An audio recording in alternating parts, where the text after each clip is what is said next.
everyone, and welcome back to Pop Off the Clock. I'm Yoseline. And I'm Brenda. Another week, more pop culture. As you can imagine, the wheel never stops. The wheel never stops. And, you know, I'm really excited for this because we just got some good headline, a good story for you. We had big events. We had the Super Bowl, and we're breaking it down. Not the sports part. That was boring. We're talking about who was there. This is pop culture, guys. We're talking about who was there, favorite commercials possibly. Yeah, and also the big event. It was a halftime show. A lot of people were talking about it. We're going to get into that. Also, on Friday, last Friday, on this episode airing, apparently the Critics' Choice Awards was going on. We had no idea. This is just a long list of award shows. It kind of gives us just an idea of what we could be seeing in the Oscars. So we'll break it down for you, but it's the first time. It kept being postponed because due to the fires. It finally happened, which usually the Critics' Choice Awards comes out before the Oscar nominations, and people say, does that play an effect? So the Oscar nominations were not tainted, you know? They were genuine, not by the Critics' Choice, which is usually more of, I guess, personable, more within each other. Well, that's kind of the SAG, but Critics is more, I think people care more about that a little bit, just a little bit. I do not know a whole lot about how that works. It's people that like go critique the movies, right? That's what I figured. So it's like their association in a way of voting for it. So if the critics think you're good, then you must be good. Yeah, absolutely. And you know, Alex Cooper always got those interviews. Oh yeah. She got a lady, the Queen of Philly. We got to hear about Kylie Kelce, a little bit more about her life. She does have a podcast, but it's a different type of format this time around. Sit down, long conversation, girl talk, and it was a good one. I enjoyed it. Yeah, it was. I thought it was like, I figured. Like I didn't think I was get juice, but it was nice. But aside from all of that, how was your weekend? How was my weekend? I think I got a bout of food poisoning. Oh yeah. I'm not too sure. I ate something from somewhere. I'm not going to say because I don't want to jinx it for anybody else. But on Saturday, I was so excited. I had been craving it. I ate it, and then I spent the night not in a good place. Not mentally. So that was the extent of my time. I don't really think anything's happened, honestly. The days have just been flying by. I'm just so, you know, I don't know. I'm not tired, but just like, I don't know. You know, I didn't think I was so tired. It's always on Wednesdays. On Wednesday when I got home and I told you that I knocked out, and I still was just a little tired in the morning. But this weekend, I used Saturday to prepare for this upcoming weekend. I'll tell you what's happening this upcoming weekend. And then on Sunday, I went to Super Bowl watch party, I guess. I don't know how you say it. It was delicious. We had Mexican hot dogs. Ooh. You were invited, but you couldn't go. Yeah, I was like, I'm not going to risk it. You know, we just watched the game, a very boring game. And that's about it. I've been at work planning. We have a big parade coming next weekend. This weekend I'm going to San Antonio, so I'm excited. And you know, Trader Joe's, that's when I go to Trader Joe's. So if you have any recommendations for Trader Joe's products, let me know. And TikTok, I just like look up stuff and I'm like, all right, break it down for me. What do I need? Tell me what I need. What do I need? But yeah, about that, like besides this planning for this weekend, it was all about like getting my laundry in order to have clothes to pack or to take. So that you didn't have to like worry about that. Yeah, because I know it's getting a little. And then that's it. February is going by so fast. Oh, yeah, absolutely. Like it's Valentine's Day. Yeah, today on you guys' day, as you're watching us, it is Valentine's Day. Yeah, we're posting on Valentine's Day. Happy Valentine's. Happy Valentine's late Galentine's. I'm all about the Galentine's. I'm all about the Galentine's. I literally messaged, well, I won't take credit. I'm in a group chat with my 5 friends from high school. We're the Fab Five, and we've known each other since like 8th grade. Aww. And we all were like, we love each other, like Galentine's Day. Oh man, I haven't said anything. Yeah, and then but I love all my girls. Yeah. Love you. Love you. Kisses. Love you. But yeah, I'm just excited. You know, as someone who is, I just love hearts and pink and red. So I love Valentine's because of the aesthetic that it comes with. Yeah. And whatever, like, I think it's also plays a part that I'm Hispanic, and in Spanish is El Día del Amor y Amistad, which is love and friendship. So it's never always been like a romantic thing. Holiday yeah. for you. So happy Valentine's Day. Happy Valentine's, and happy Valentine's to all our pop people for watching us. We love you. Kisses, XOXO. But let's get into our stories for the week. This is a place to be when you want to know what is happening among the celebrities. And we're this giving week. you some breaking news. Go ahead. Into our pop office. Selena, we have told you that Selena Gomez and Betty Blanco were hinting at a little music collab, and she just posted this Thursday, just a couple hours before, that they're coming out with an album March 21st. She already has a song out there. Scared of Loving You. Is that what it's called? Scared of Loving Scared of You. Loving You. A good song. We heard it right now. It was really cute. It gives me the vibe of like that Juno song. It's like, Yeah. But now we know it's an album of her and him. Like, it's a full Yeah. album. It's not a song collab. They're coming out with an album together that is the most intense, romantic, psychotic thing I've ever heard. I love because it. when artists are artists, it's art. It's art. But when they're not okay, they're not okay. So this could only go. Yeah, I don't know. I'm just like really curious. Like, I'm just like, they are coming out with so many things. Like, she is nominated. She's been in movies recently. I Oh, and think. she talked. Did we talk about she made a comment about Emilia? Yeah, and then she's coming out with this album. I'm just like, whoa, you're really pushing out a lot of stuff. So Good for her.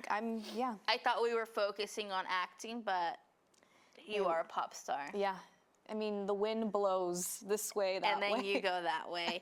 But let's get in. That was breaking news. Let's get into other stuff. Kylie Jenner was spotted rubbing Timothée Chalamet's lower back while sitting in the audience at the Santa Barbara International Film Festival. The Kai founder showed the Dune star public affection on Tuesday night as he was announced the recipient of the Arlington Artist of the Year Award for his role in the 2024 Bob Dylan biopic, A Complete Unknown, according to the video posted on X. Jenner joined the crowd in giving Chalamet a standing ovation and beamed while watching him make his way to the stage. And this is so big, but yet still intimate. You know, they're getting more and more public, which makes me happy. They're and they're in just love. so cute together. But he's so cringe. Like, did you see his outfit? He had baggy pants on. He is just... He's changing the game in fashion for men. Yeah. I think he's more of like the risk taker now with fashion, and she's more like calmao. She's more calm lately.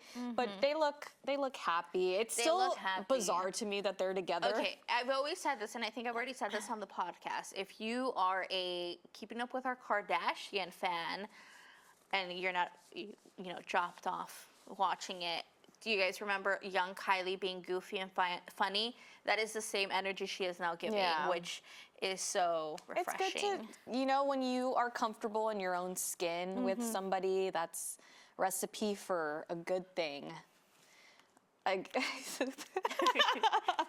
we just become a love advice podcast? Hey, it is the day of love. It is. So, well, moving on. She's a star. She's a cover star, that is. Sabrina Carpenter has undoubtedly been on a fashion high since entering her short and sweet era, which means it's no surprise that she brought her signature Va-Va-Voom to the cover of Vogue's March 2025 issue in lingerie, diamonds, and most bombshell curls you've ever seen. Styled by Abe Kamara and lensed by the renowned celebrity I never seen, just take a picture, lensed by fashion photographer Steven Meisel, the Juno singer 25 is channeling likes of Marilyn Monroe and Madonna in a series of designer pinup looks. On the cover, she strikes a sexy pose in a custom Dolce & Gabbana baby blue mini dress design in the silhouettes of a lace-up corset. She wears a bedazzled cuff and a long-studded chain necklace of jewelry. I'm not surprised that she's gotten a Vogue cover. I feel like that's just been kind of the trajectory of how everything's been going. That's so iconic. But yeah, she was very much giving Marilyn.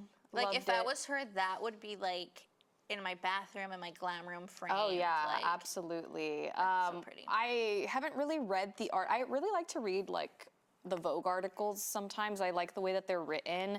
I didn't really hear a whole lot about her interviews. I think the only thing I did kind of see like snippets of was how she's really trying to hone in on the super femme kind of like aesthetic, that she decided on that, and she's like, I'm gonna stick to it.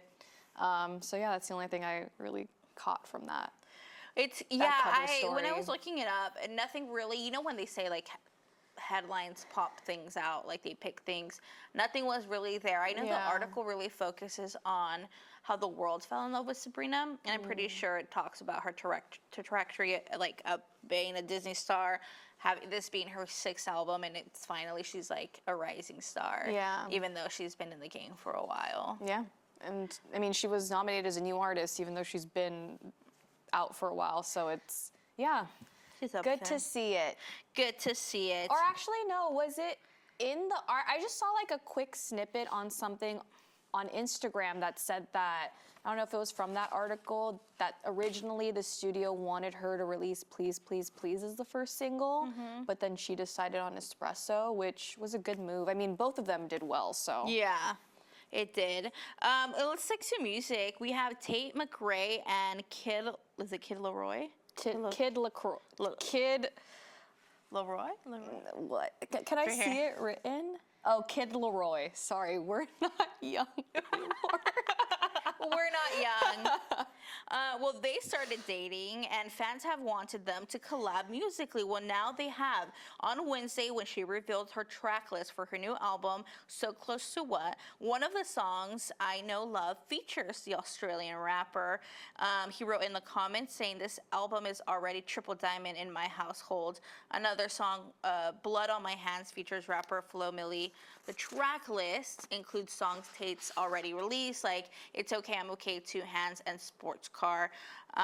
This comes after she is announcing her upcoming arena tour, Miss Possessive. So I was on TikTok during my break, and they put a video together of them singing a song. I don't know if it was a snippet of their new song. Could be, probably. Which I was like, ooh, it sounds like a bop. So I didn't really watch the whole thing because I don't know. I'm not, like, it depends on how badly I want to hear something, but I don't like to spoil things for myself. I'd rather just wait.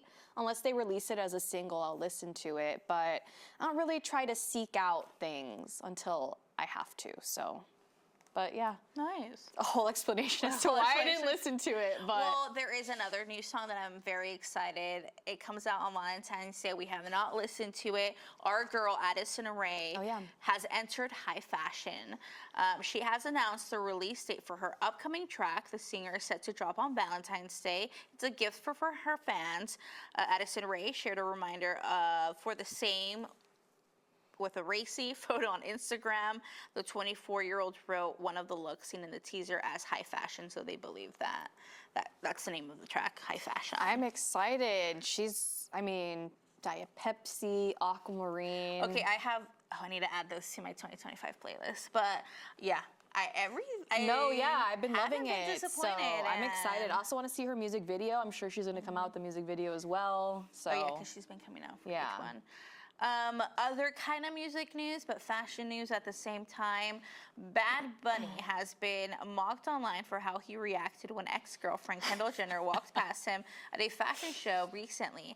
Kendall took to the runway as part of the Calvin Klein collection show on February 7th and strutted directly past the Puerto Rican rapper, whose real name is Benito Antonio Martinez. I don't know why they wrote this, I'm sorry.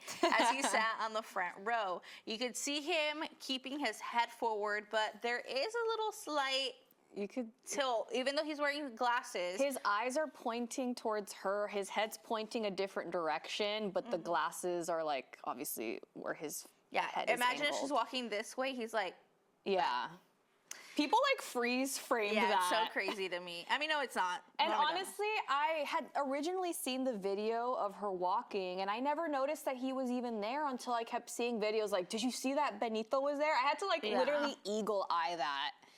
And they even like freeze framed it to like, people are crazy. Are investigators. I mean, it's obviously that she broke up with him. Oh yeah. Like, we could all agree. Yeah, I feel like that album very much depicted the fact that she broke up with him. Yeah. And then he regrets. He should. And they actually crossed paths leaving the show because he got stopped to sign fans' autographs, and she walked past him as he was signing autographs, I believe. Scandal. And let's stick to the Kardashians now that we're talking about Miss Kendall Jenner. Well, the Kardashian season premiere for season, I believe, 6 of the Kardashians on Hulu premiered. You have not watched it. I actually watched it, guys, and it wasn't even on purpose. I pinky promise. I didn't even finish last season, and I'm like the Kardashians demographic, okay? First episode basically focused on Khloe reaching out to Lamar, or it's really weird. It's her friend Malika ran into Lamar at an event, and she said that they both started crying when they saw each other. And then Khloe's like, well, I haven't seen him for like 9 years.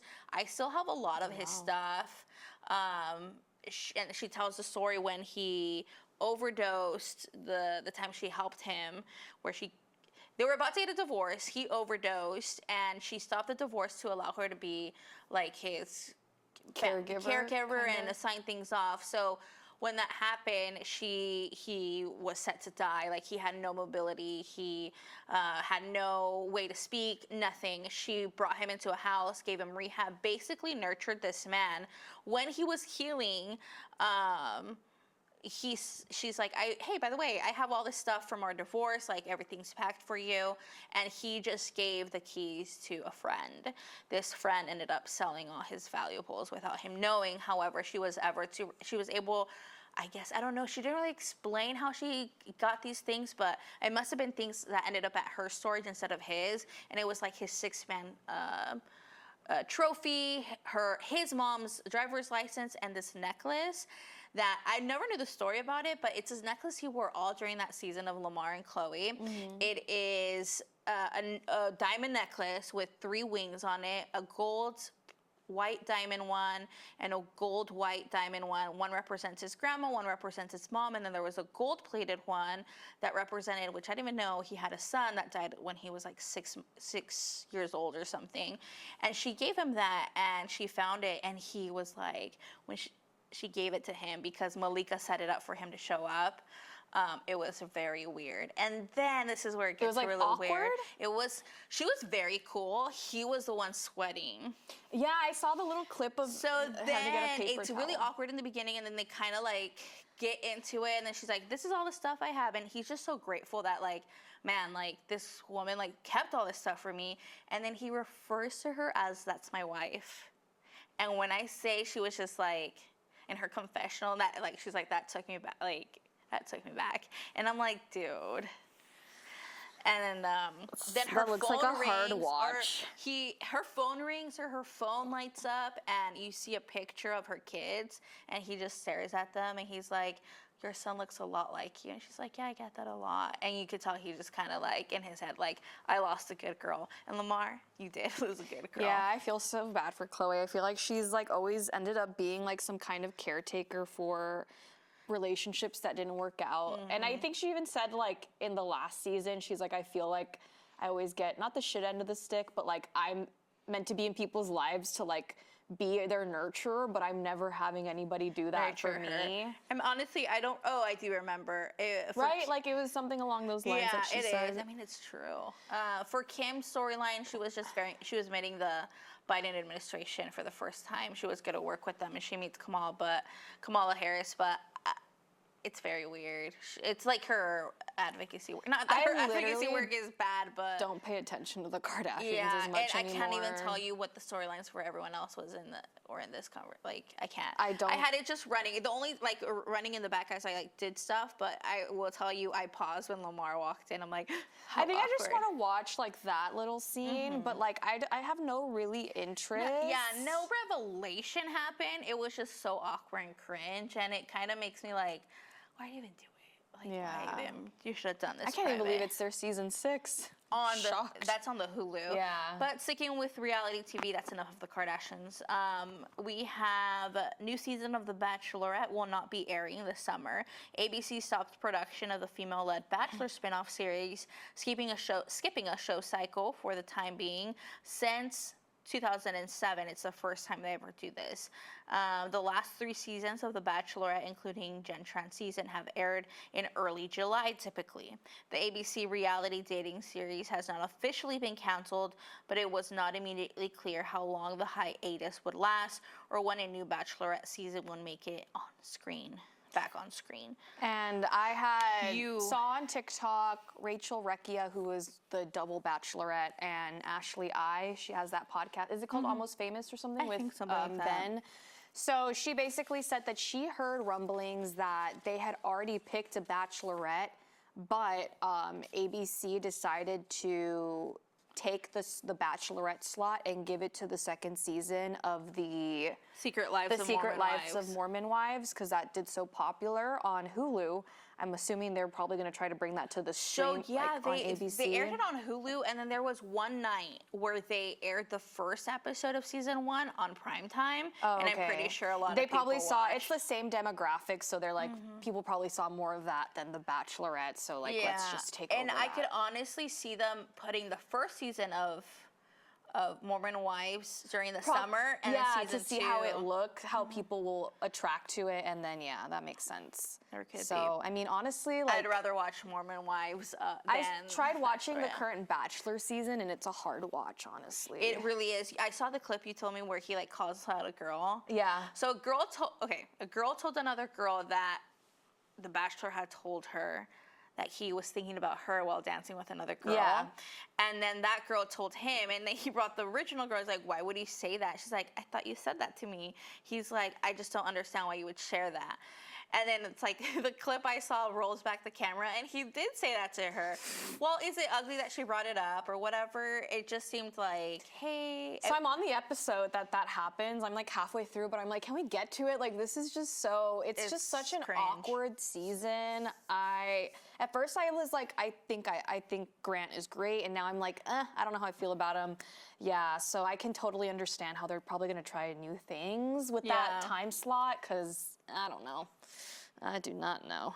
And going back to sorry, I should have kept it over there. Music headlines. We have Backstreet Boys has announced that they're taking back their fans to the Sphere. On Wednesday, February 12th, they announced a residency at the Sphere in Las Vegas in July titled Into the Millennium.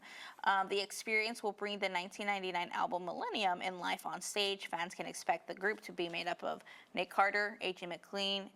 McLean, Kevin Richardson, Brian Literal, and Howie Dro.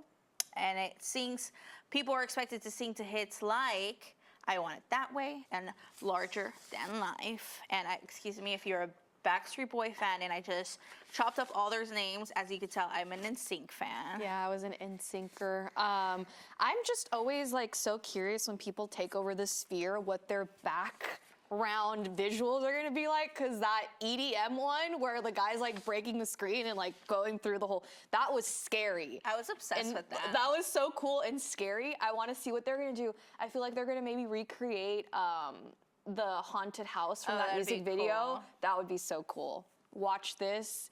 I'll take credit for it. That's it. I'll take credit for that. I'm sure they already thought of that idea, honestly. And some other happy news, we have an update on the Legally Blonde prequel, which I think we talked about it 2 years ago. The Legally Blonde prequel series at Amazon Prime has found its young Elle Woods. Lexi Mindtree has been cast in the lead role of Elle, which will follow Woods during her high school years before she goes off to Harvard. Interesting. I do not recognize the actress. Me either. I do not know that I'm surprised man, they picked high school. I would have just stayed with college. I think you want to see Reese. Oh, yeah. But, I mean, we all know it's not, I guess. Yeah. I think, high school and then maybe community college or whatever college she goes to. Not super deep into college, but the first year of college. I don't know. I guess people don't really It's a good 5 years there they have if it goes out good. And it is set to be written by Mindy Kaling, produced by her. Is she taking all of these? She needs to stop. I'm just kidding. We have some, I don't care about this, but it's kind of irrelevant. Kanye West and Bianca Censori's marriage is on the rocks. She's had enough, quote. A source told the Post on Thursday the swastika shirt was the last straw. She told him that that's not who she is, and that she can't be associated with that. If that's true and that's the reason, bravo, girl. Like, I don't know how you've been able to get through this whole thing. Absolutely. Like, I have no idea how she even. Like, even just seeing her face, like, when she went to the Grammys and, like, what she wore, I feel like from her face, she didn't want to do it. But I don't know if that was just my impression of the situation. I don't know what you thought. I don't know. Like, at what point, like, I just feel it's, whether she wanted to do it or not, it's getting to a point where this man's just using her as a prop. Yeah. Whether it's artistic expression, but that is not her, like, that's not his wife. That's a girl he brings and uses as a prop. And if she wants to do that, fine, and she wants to be, but that's I feel like she has, wasn't she like a architect before? Well, yes and no. She's a shoe architect for never Yeezy. mind. Yeah. Yeah, it's confusing. I am be like, never she's mind. an architect. I thought she was an actual architect. I'm like, she's educated, but I don't know. I guess, I don't know if you have to have a degree in shoe architecture. Maybe like graphic design or something, but maybe. Yeah, we'll see. These are just speculations, and if it's heading that way. Now let's check in. This was something that we were shocked when it came out. It was a clip of Justin Baldoni on a podcast. Oh yeah. I did not listen to it. This does not mean I'm still not pro. Like, I'm pro Justin. Let me make that clear. I listened to it, but not all of it. But this was shot before the lawsuits even happened. Okay, that makes sense. So, before being sued by Blake Lively, Justin Baldoni was already having an intense year. Baldoni made the revelation in an episode of the Gents Talk podcast released on Monday. The installment was filmed in November of 2024, a month before Lively filed a lawsuit against her. It ends with us co-star and director accusing him of sexual harassment, followed by a retaliatory public smear campaign to destroy her reputation. So, with that context, and I think I saw maybe 2 minutes of it, and some clips, he does talk about how rough his year was. And I do remember that he was in the hospital right after filming, and it must have been all the anxiety and stress he had gone through with dealing with. He addresses it in, like, the lawsuit. You see the moment in time where he starts to get sick. So he, like, these are basically Easter eggs of, like, what a bad year he had, because this was filmed in November 2024. At that point, I feel like this man was going to take it to his grave. But 1 month later, he gets sued, and now this is coming out. It doesn't share much. I'm assuming this podcast got clearance with him and be like, hey, we can still share it, check it. Yeah, I was like, why did it take so long? But it makes sense. I only probably listened to 15 minutes of it because it was like an hour long. And they're just like talking about, you know, he's very much an advocate for men taking accountability, and just, they're talking about just his book and like his whole mantra in life and stuff like that. But he did mention in the beginning, like, the other day I messaged my best friends and just telling them like how much like I've been going through and how hard it's been for me, which I never really like do very often. So you hear like you hear the you're going through now a we know lot. what that is. The other thing, I don't know if you got into that part, but I think the host asked him about his childhood and like how his dad played a part in this mantra, or I don't know if for the good or for the worse of it, but I'd actually never heard. He did speak about his father. I was like working at the same time, so I was like I felt bad. I was like half paying attention to it, but yeah, they go into like why he is the way he is in this sense. He said that he learned some stuff from his dad. It's the whole thing, but it wasn't really like what people go into it thinking like, oh, he's going to talk about Blake. No, yeah, but it makes sense, the recording of it, because it was before everything even happened. So if you're a Justin Baldoni fan, check that out. Some news that I never thought I'd talk about this person, to be honest. Actor, podcast host, and former Disney star Chrissy like, Carlson who are we talking Romano about? is recovering after being shot in the face while celebrating her husband's birthday in Texas. There's more to the story. Romano was out shooting clay pigeons with her husband, film producer Brendan Rooney, when another party with them unsafely fired at the wrong direction, shooting her in the face. She discussed in the incident, a video posted to Instagram on Sunday. She was hit in 5 places and was less than an inch away from being hit directly in her right eye, she explained. A fragment of debris did get lodged behind her eye and was too risky to be removed by doctors, and she says she can still see normally. In the aftermath of the incident, Romano expressed her love for her family and gratitude for her life. Ugh. Just thinking about that, you have something in your eye. It looks really bad. It looks really bad, guys. I hate to say that like in a mean, it's not a mean way, it just does not look good. When I first saw a video of her, it was like, you know, when you're on Instagram scrolling, and I'm like, what happened to her face? Yeah. I thought a bird picked at her face or something, because it's just this huge circle, but that makes sense. That's crazy. I can't, like... I would be terrified to shoot clay pigeons, right? That's what it is? Clay pigeons, yeah. Because it's like you're shooting... It's a... Yeah. And then you hear them pop. That's scary. I guess I'm not going to try to do that. Taking that off my list. I wonder if you need to wear glasses, though. I feel like you should. Yeah. Shouldn't you? I mean, after this, they're probably going to change the policy. the guidelines for that. And then this next story happened right after we went on air, I guess last week. We have Haley Steinfeld and Josh Allen. They made their red carpet official debut. The Hawkeye actress and the Buffalo Bills quarterback walked the red carpet. I know, I'm like, Hawkeye? Walked the red carpet together on the 14th annual NFL Honors in New Orleans last Thursday night, so it was right after we filmed. They held hands as they posed for photos together ahead of the big event. He ended up winning MVP, and he thanked everyone, his team, his family, and then at the end, he's like, Haley, I don't know if he said my fiance. I don't know. He's like, my fiance, Haley, you're my best friend. You're my rock. I wouldn't be here without you. I love you.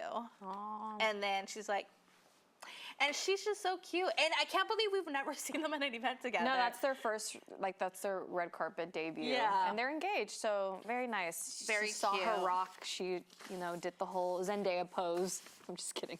Yes, but I mean, it's super cute. I'm glad we get to see them officially. I mean, it just took an engagement for them to admit that they were together. Yeah. Okay, let's talk about our headlines. Am I missing More headlines? something? Yes. Which one? Well, we have the Amelia Perez. Oh, yes. I didn't write that down, but Selena Gomez. She did react to... She has officially reacted to the resurfaced tweets and the whole, I guess, chaos around Emilia Perez. As you recall, Emilia Perez, lead actress, Carla Sofia Gascon, had old tweets resurface, very racial, anti-Muslim, I think homophobic as well. Don't quote me on that one, but they were very controversial, and she came out saying, like, I'm sorry. There was one tweet that she apparently, it's just so cringe, like, it was just like, she responded to like a tabloid relating to like Selena and Haley, and she calls Selena like a rat or something, that she's always going to be after Justin. Now, she hasn't really said, yes, I wrote those, I'm sorry. She just said, tweets that have resurfaced, I'm sorry about them. So that one specifically hasn't been really verified, was it? But I'm thinking it is, because she hasn't denied it. I would have denied it. I mean, I wouldn't put it past her at this rate. And she calls her like some ugly words. Anyway, of course, we hadn't heard from Selena, and she's proud of all the work she's done. She'd do it again, but the movie the experience has lost some of the magic because of the controversy surrounding it. I think it was a combination of that, and she was probably referring to just like the reactions people have to her performance. She's like, yeah, it kind of lost lost its spark after a while. But she said there that she was like, I'd do it all over again. Oh, yeah. And with that, I say, please don't. And then one final thing, Pete Davidson, if you saw him before, you wouldn't recognize him now. The man has got rid of all his tattoos. He just recently did, I think it was a Calvin Klein ad, or it looked like, I don't know, it looked like those typical Calvin Klein ads, but he just posted in underwear. He just posted in his underwear, and I think he looks great. I don't have anything negative to say. Moving on to our top headlines of the week. These are the topics that we get a deeper dive into them as the great journalists that we are, talking about Pete Davidson. We're starting with the Critics' Choice Awards. That ceremony happened right after. Well, the episode aired, but we had no idea. We had no idea what was happening. There was going to be a Critics' Choice Award. And just to be clear, this thing kept being postponed because of the fires, and we just kind of didn't catch up on it. Yeah. The show is not televised live. It's actually aired later, usually on a CW's. Oh, okay. Because it's very intimate. Like, you know how intimate it is? Ariana sat next to Ethan Slater during this. That's how, like... They couldn't put that guy in the back. They're like, sorry, you have to be at the same table. So the Critics' Choice ceremony, initially scheduled for January 12, was postponed for several weeks because of the Los Angeles wildfires. This put the show, which was held in Barker Hangar in Santa Monica, in an unusual position. Voting had already concluded on January 10th, meaning the weeks that followed marked by major events, including the announcement of Oscar nominations and a controversy over the inflammatory tweets that engulfed Emilia Perez and its star, Carla Sofia Gascon, had no impact on the results. So let's start off big here. We have Honora put some points, or by that made one big point, on the board of the Critics' Choice Awards on Friday. Honora took the top prize as for the Best Picture just a month after it was totally shut out of the Golden Globes. I'll go through the main. I want to see that things. movie. So Best Picture, Honora. Best Actor, Adrian Brody, The Brutalist one. Best Actress, Demi Moore, The Substance. Best Supporting Actor, Kieran Culkin, Real Pain. Best Supporting Actress, Zoe Saldana, Emilia Perez. Best Young Actor or Actress, we have Macy Stella for My Old A. I don't know if we can say. And Best Acting Ensemble, Conclave. Best Director, John M. Chu for Wicked. Wow, loved this award show choice. It is so mixed. It is so... I love it. Accurate. It's so what we've accurate. all been predicting would happen in this award show. Yeah, and you know, I think it's so interesting how, I don't know. I mean, the Critics' Choice would have been our first sign if this drama around Emilia Perez would have some kind of impact on the way voters voted. I think it would have, but because the tweets came out after voting was closed by a couple days, I don't think we saw that. Also, I don't think whoever won influenced the nominations for the Oscar, which, not that being said, they're pretty pure then. No, my thing is, like, this is a critic's choice, right? Like, critics that just shows that people who understand movies in no way thought Emilia Perez was a good movie.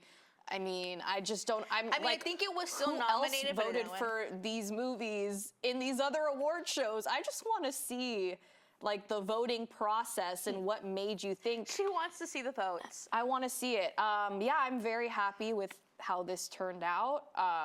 Best Director got me choked up. His speech was so cute. He also, when he won and he got his award, he's like, I'm going to win the Oscar. He's like, just kidding, I'm not even nominated. And I'm like, he isn't? No. That's true. Sad face. Sad face, I know. But of course he went. He is like the epitome of a theater kid as an adult. Like, he loves movie. He loves what he does. And you could tell by the way he envisioned this movie. But it was so cute, him, like, just being recognized for. And we had brought it up last time, but it's really crazy to see how, and you're seeing it in real time, this whole shift going into Ariana Grande's direction for potential Oscar winner. Like, you're starting to see just how all of these things are, like, piecing together. So it's a big shift. So even though Zoe Saldana did not have anything to do with the tweets. The fact that her co-star has this controversy around it, it automatically looms over the movie. Now, if you are wanting to win this Oscar, you have to go on the talk show. You have to go to these places so people know your name and think of you when they vote. Unfortunately, you're a little hesitant to do all that when you know they might ask you about this controversial thing your co-star does. So we've seen that shift, that Ariana is just out there being like, I have no controversy. Mine was in the beginning of shooting. And will it impact the votes, or is it just more of the public perception of popular vote? Even though the public doesn't have an Oscar vote, but... This is the last award show before the Oscars, yeah. right? So do you think this is going to be the last time Zoe Saldana is going to get an award for... Do you think it's going to stop here? No, I don't actually. I think that it is because now she's won so many things for this role, even been nominated. I think she now becomes, you kind of automatically become in the league of like, oh, like if you make something, you're probably going to get nominated just because you did it once, like the Meryl, But you don't think she's going to, do you think she's going to get the Oscar? Kidman. I hope not. I hope not, but I think... I don't know. It's really a toss-up at this point. It's a toss-up. Because, I mean, really, she didn't do anything. I mean, she did kind of speak out against it. But, I mean, it's going to be kind of like, oh, well, why isn't she getting the Oscar after winning all these other awards? Yeah. Like, why is Ariana winning it now? I don't know. It's going to be interesting to see which one. On the Oscars, how do they vote? You have to be in the Academy. So the Academy is mixed of everyone. But they all vote. They all vote. You don't even have to be an Oscar winner to be in the Academy or anything. You have to have some kind of credit level. There was a big push, I want to say after like the whole La La Land Moonlight, or was Moonlight, yes, sorry, not Blue Moon. Moonlight thing. They did a really conscious effort to diversify the board, where that's kind of when we saw Eugenio Derbez get invited. We saw Eiza Gonzalez. So there was a big push to get some diversity in there, and I don't know. Will diversity be a double-edged sword? Double-edged sword, because diversity, brings in more thing, but the fact that these controversial tweets were about diverse communities by a diverse person. I mean, she is the first openly trans woman to be nominated. Yeah. So it's just... That's the thing, though. It just turns into politics at that point. Yeah, and entertainment politics, show politics. And the politics of popularity in a way, right? Yeah. And I think that we saw that in the Grammys, where they kept saying that, now 13,000 people are voted. I think the Grammys took more of that approach, like the Academies, where if you're a member, you get to vote. 13,000 people got to vote for the Grammys.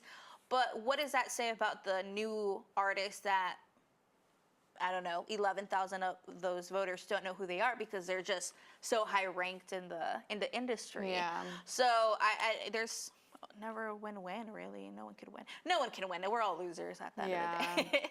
Or we all winners at the end of the day. I think it's to the eye of the beholder. The eye of the beholder. I'm just glad John Chu won got something. Finally. I'm happy to see that as well. I'm just really happy with how these awards turned out. Just a little bit of everything. Yeah, no, I think that it was what I thought every award show was going to end up being, and it was not. Yeah. I'm finally glad that I saw it in one award show. It makes me now I want to watch Anora. I think you watched it, I really want to see Anora. Oh, no, I haven't seen Anora. Okay. I want to see Anora. I've seen Conclave. I've seen the rest. So I was like, okay, good choices. I haven't seen The Brutalist. I still want to see The Brutalist, though. I can't, but that's the stuff one thing, hits my heart so hard. The AI? No, Brutalist. Oh, sorry. But The Brutalist. It's about architecture, isn't it? He's an art.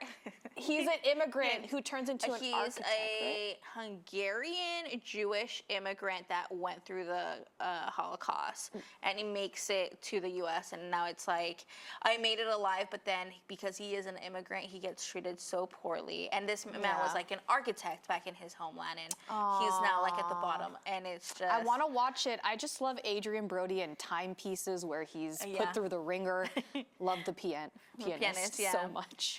But let's move on. Well, obviously, I know the Oscars are happening March 2nd or 1st or 2nd, oh my whatever gosh, Sunday that's coming up, yeah. Whatever that Sunday is, and we'll just be watching. Maybe we could do like a little prediction card Yeah. and we could post it. I think that will be Yes. fun. Well, we know who might not win, Amelia Press.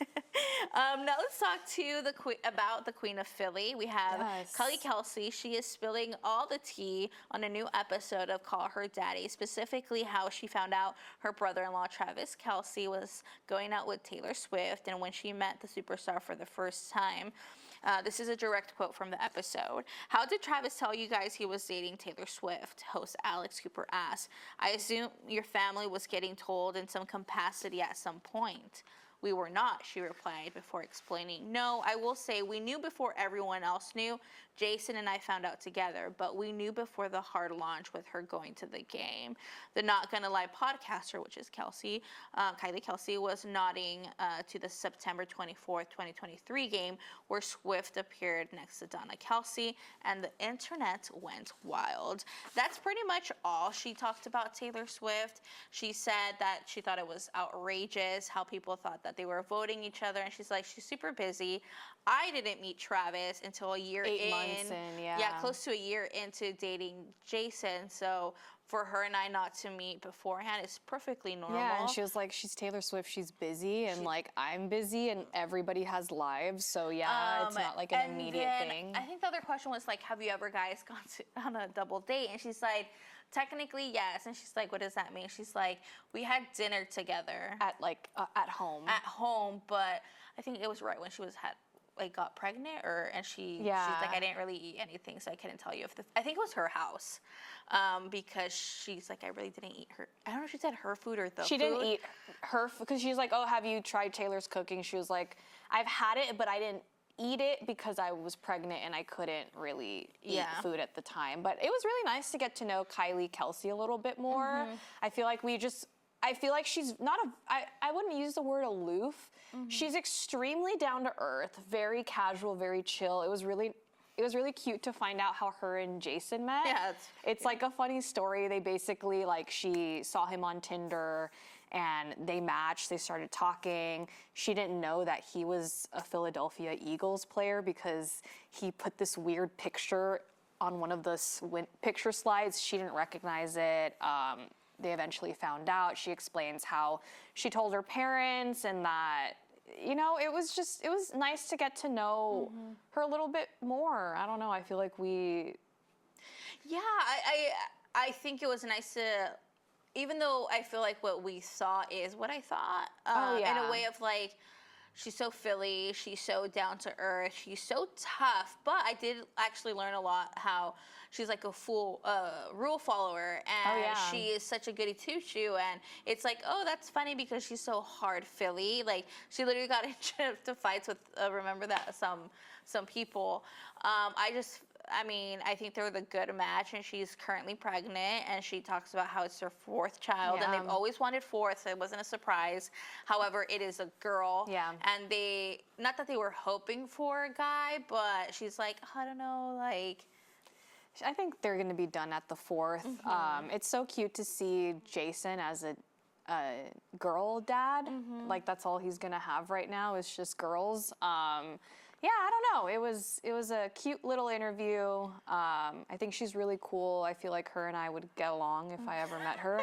Not that I would, but if you want to hang out, I feel like we would be cool friends. I don't know. I like her. She was talking about how sweet the Kelce family is. I didn't realize that Donna and Ed were divorced. So yeah, that I did, because I don't know if it was a TikTok or something, that when they try to compare like how compatible Taylor and Travis were, they talked about how not only do their parents look alike, but it's the same situation where they got divorced when their kids were older, and but they still maintained very like a family unit, and how they probably could relate to each other with that. But yeah, and I loved how she's like, I could talk to my family, but like I respect my in-laws. Like, it's not like that. Like, I would never but they're sweet as could be. And yeah, she talked very highly of her mother-in-law, how they've been Yeah. divorced for a while, and that she's so thankful that her daughters have a grandma to look up to that way, that she's traveling the world, doing her own thing. She doesn't need a man. She has her kids. And it's Yeah. it was a good listen. Like if you ever driving or in your house, it was a good listen. Also, she said that she's not a wag. She doesn't really like the term wag. Because she it thinks comes that with a it's kind of, negative. yeah, like the negative connotation that you're after an athlete's money, or that they consume your whole identity. And she's like, all of us are just, we either manage the house or we have our own jobs. We live our own lives. We're our own people. So like, do not call her a wag. Do not. I tell you, do not. But yeah, that was a good listen. Yeah, for this if you week. ever want to, if you're a mom too, you know, she has some advice. Apparently on her podcast, which is doing really well. I think she talks more about what that's like. Yeah, it's cool. I can't. I don't watch it, so I don't know. Not gonna lie. That's the name of the podcast. Oh, yeah. Not gonna lie. Not gonna And lie. our final headline, we have Super Bowl Sunday happened this past weekend. Yes. The game, congratulations, Philly. Congratulations, Alex Cano. It was not an all right game. It was a boring game. I Sorry. fell asleep multiple times. I think the real winner here was Alex Earl. Alex Earl? Yeah, she was in like 3 to 4 commercials. Oh, I was gonna say, I think the real winner was Kendrick Lamar. Oh. And the real loser is Drake. Drake is still out there losing. So, what was your take on the halftime show? I really liked it. I really liked it. I mean, honestly, watching it originally in real time, I was like, not super into it. But now seeing the meaning behind everything, I'm like, wow, I want to watch it again so I can like Catch it. now that I know what I know, to see it happen. It's a big controversy if you're online. People very much had an opinion on the halftime show. A lot of people were not a fan of it just because Kendrick didn't go for his hits that people know. He went for music and song choices that have a meaning for something and that are trying to tell a story about what he's just been trying to say with his whole album and his platform lately. So, and he, you know, he took the risk. I liked it. I liked it. I loved the message. The moment I saw Samuel L. Jackson, I'm like, Uncle Sam. Like, Yeah. Not that I got everything, but I heard the references. I give lots of props to people who use a platform to, you know, share what they do in a respectful way, of course. I don't think the only person that got dissed there was Drake. Yeah. And we're okay with that. But I also understand that, I hope other people understand, if it's not meant for you, it's not meant for you. Like, That's the thing with like a Super Bowl halftime show. It's so hard to appease everyone because you literally have the age range. It's so wide. You have young kids that watch it to like older adults. You're not going to make anybody happy. You can't have like, I don't know, you can't have the Beatles performing every year, guys. You can't have Michael Jackson every year, or Whitney Houston. You got to, and with Apple's halftime shows, they've been very much Very leaning modern. towards like the modern younger generation. And yeah, like Kendrick just came off of winning multiple Grammys. Like, Yeah. people were like, why Kendrick? Why did he pick this? Why are they not doing it for me? It's like, you know, the young people get it. The other stuff, I really enjoyed the halftime. I didn't know, or I didn't care that CBS didn't care about Taylor Swift. She was never on the screen. It was Fox, wasn't it? Oh, did I say CBS? It was Fox, I'm yeah. sorry, Fox. Yeah, Fox. I'm actually not surprised that they didn't show her but a lot. It comes from like everything else. Yeah. When the moments I saw her, I felt bad when they booed her. I'm like, y'all, get over it. Yeah. Like, literally, like, get over, like, what is the purpose of booing somebody? Like, boo a team, not a person. Like, that's just at like. the end of the day, she's just there to support her Yeah. man. Just like all you guys wearing jerseys, you're there to support a man and cheer him on. She's no different than you. Exactly. She just gets to go home with him and you don't. And she has money. Sorry, we give her money all the time. Like, I just think that's like so uncalled for. Like, okay, whatever. Like, she's there to support her man. however, I love all of the Sharpay references. Oh to yeah, Taylor Swift. I know. Yeah, Travis obviously lost. I believe there's like rumors out there that he's questioning whether to retire or not. I'm just like, don't why think he will. not? Oh, I'm like, why I not? don't think. Maybe next year he will, but I think he's like, I have to come back. He has to win, season. yeah. I do feel bad for Jason Kelce. I'm like, if you would have done one more season, I know you would have been. You would have been. Winning. What was your favorite commercial? None. No, I'm just kidding. Okay, there was a lot of like very sentimental commercials. I believe there was. What was one that like I was like almost crying about? Was there the cancer Was it the one? Clydesdale Fall? No, I don't think so. How you I think there was a pronounce it? cancer one that I'm just like, oh, the breast cancer one. That one was cute. I don't remember a lot of the ads. Yeah. Okay. Then I read that Alex Earl was in like 4. She was in the Carl's Jr. She was in the Alien one, and she was like in 4. Like. Was I watching the same So Super then I was Bowl? like, was I watching the same Super Bowl? Because I didn't see any of them. Where'd you all watch it on? We watched it on a. Tubi? No. Okay, I watched it on Tubi because it was free. I watched it on like a news channel's app. Okay. Yeah, I was curious if you watched it on a specific streaming platform or on network, if the ads were going to be different. But I'm like, doesn't the Super Bowl purchase time and then throw in the ads within that thing? Yeah. Because I'm like, I really feel like I did not see any. I kept seeing the same ad over and over again, I felt. You know what was the best ad, actually? The Mayo one with When Harry Met Sally. Yes, that was a good one. I wish they would have saved it. It was already out online like 2 days before, but I think that one was the most I liked one. that one, and they had Sydney Sweeney in there. I think that's the only one I liked. There's a lot of drama around the whole Poppy brand. They had a Super Bowl ad with a lot of influencers, TikTok people. The same day they released that ad, Super Bowl weekend, they mailed a whole bunch of influencers a vending machine with Poppy in them. Everyone online is just pointing out how, read the room, guys. You don't need to be sending a vending machine worth $25,000 to influencers. No one's going to want to buy that. I don't know. I don't know what the purpose was out of it. I will be honest that when I saw it, I'm like, oh, cool. And then I didn't look too. It's the same as the brand trips. Like, you're telling me they don't spend over $20K on these brand trips? Yeah. I mean, someone said, why couldn't, I think they would have made a better impact if they would have like dropped these off and like, where the wildfires happen. Oh, yeah. Where like the fire, like you should have donated one for the fire department that fought the fires, and like homeless shelters or boys and girls nursing homes. Nursing homes. I think, and it would be like, it doesn't matter where you come from. Poppy, something. Guys, listen to this woman. Yeah. She has all the ideas. Because it's like old, young, whatever. Yeah. Like everything. No, like let's we all care about our tummies. TikTok. We all care about our tummies. No, like, yeah. So that's out of touch, but that was an ad that I thought looked cool, but I'm like, whatever. I didn't realize Poppy was popping off that much, but not anymore. Now it's Olipop. About Olipop. Now it's Olipop. Olipop, whoever's on their social media is working overtime. Oh yeah. Have you seen just go on TikTok and see Olipop's responses to everything.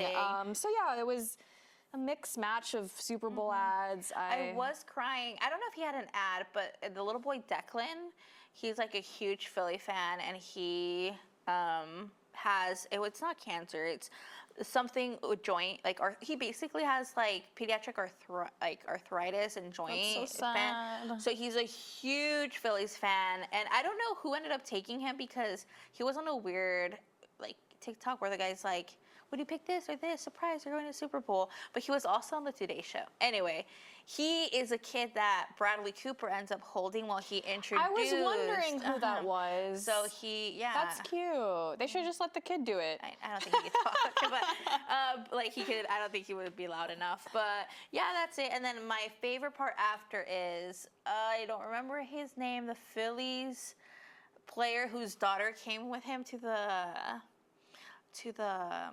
after, is it Saquon or something? Oh, Saquon Barkley? Yeah, his daughter joined him at his post-game interview. Cute. And then they showed him, I don't know if I don't know if it was a commercial or NFL just shared it after. She left him a voicemail before the game. It's so cute. She's like, "It doesn't matter if you lose. We still love you." Aww. Like that. And I'm like, literally, Tubi kicked me out as soon as the game was over. It was like 5, 4, 3, out of here. And I was like, wait, is there more to this? Yeah, I was like, don't they get awards and stuff? But yeah, I didn't really see a whole lot. But lots of celebrities too. Oh yeah, it was a lot of celebrities. As you mentioned, Bradley Cooper introduced the Eagles, and John Hamm introduced the Chiefs. Oh really? Did he? John Hamm. We have Paul Rudd, the President of the United States. The Anne Hathaway. Anne Hathaway. I didn't know she was a Phillies. Me either. I didn't even know. I don't know their name. It's the cast of It's Always Sunny in Philadelphia was there. Yes. Rob and his wife, something Olsen. I don't know. It was just Jay-Z and Oh, his and let's kids. not forget Bachelor Nation making a fool of themselves. Jason Tardrick and what's the Cameron. James Cameron, Tyler Cameron. They attended the Super Bowl as well, but they're getting a lot of flack right now because right after the halftime show, they posted on Instagram the worst halftime show ever. And what's her name? Rachel, the first Bachelorette. Rachel Lindsay. Rachel Lindsay was like, "Oh, you just don't get it, friend," and like. It's causing this whole And discourse. I also have, I feel like people that are in the stadium can't respond because the halftime show is shot and developed for viewers at home. Like, you see and the way that it was put together, you have to see it from the audience perspective, not audience as the stadium audience. Serena Williams. Serena Williams, yes, she made a prominent appearance. In fact, Drake has been, calling her out on his Finsta. Has he really? Yeah, so Drake has a Finsta.